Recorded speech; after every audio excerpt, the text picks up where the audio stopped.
దాల్చితివో ఓ కమలాక్షి నీ కనుదోయి నీరాలేలా నింపితివో అని హనుమంతుడు తరువుల నుండి దిగి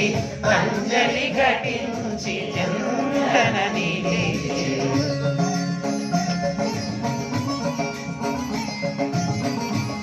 రావణాసురుడు అపహరించిన రాముని సతివో నీవు సీతవో రామ లక్ష్మణులు మనమున వెతకెడు అవని జాతవో నీవు సీతవో సర్వసులక్షణ లక్షిత